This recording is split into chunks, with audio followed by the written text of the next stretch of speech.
திமுகவுக்காக அதிமுகவை காத்திருப்பில் வைக்கிறதா தேமுதிக?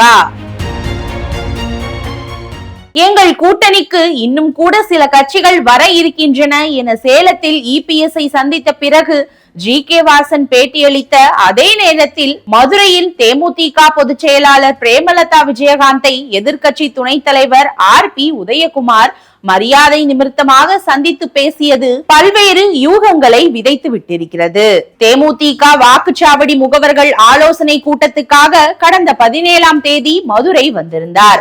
அக்கட்சியின் பொதுச் செயலாளர் பிரேமலதா விஜயகாந்த் இந்த நிகழ்ச்சியில்தான் பிரேமலதாவை உதயகுமார் திடீரென சந்தித்து பேசினார். இந்த சந்திப்பு முடிந்தவுடன் அதிமுகவுடன் தேமுதிக கூட்டணி சேர வாய்ப்பு இருக்கிறதா, இந்த சந்திப்பு அதற்கான அச்சாரமா என செய்தியாளர்கள் கேட்ட கேள்விக்கு மழுப்பலாக பதிலளித்த பிரேமலதா, கூட்டணி சிதம்பர ரகசியமா என்ன?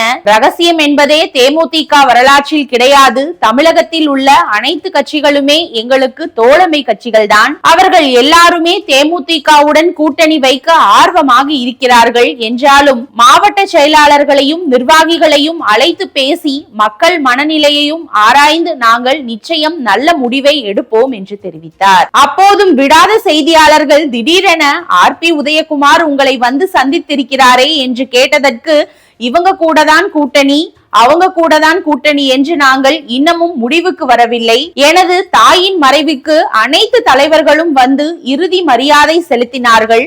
பிரதமரும் இரங்கல் தெரிவித்தார். அந்த அடிப்படையில் தான் உதயகுமாரும் இன்று என்னை சந்தித்து துக்கம் விசாரித்தார் என்று அவர் தெரிவித்தார். பிரேமலதாவை சந்திக்கும் முன்பாக தேமுதிக கூட்டம் நடந்த மண்டபத்தின் ஓர் அறையில் சுமார் அரை மணி நேரத்துக்கும் மேலாக உதயகுமார் காத்திருந்தார்.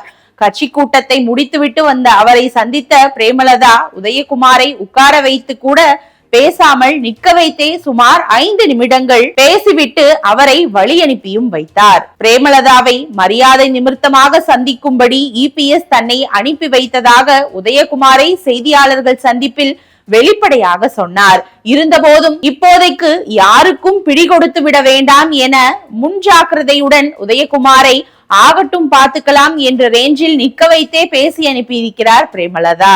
இது குறித்து நம்மிடம் பேசிய மதுரை அதிமுக நிர்வாகிகள் சிலர், மரியாதை நிமித்தமாக தன்னை சந்திக்க வந்த உதயகுமாரை பிரேமலதா தனியாக சந்தித்து பேசியிருக்கலாம், அல்லது 2 நாட்கள் மதுரையில் இருந்த அவரை யாருக்கும் தெரியாமலாவது போய் சந்தித்திருக்கலாம் உதயகுமார். ஆனால் அதற்கான வாய்ப்பை பிரேமலதா கொடுக்கவில்லை என தெரிகிறது. ஒருவேளை அதிமுக தங்களது தயவை தேடுகிறது என வெளியில் தெரிய வேண்டாம் என பிரேமலதா நினைத்தாரோ என்னவோ. மக்களவை தேர்தலில் விருதுநகரில் போட்டியிட்ட விஜய பிரபாகரனுக்காக உதயகுமார் மிக கடுமையாக உழைத்தார்.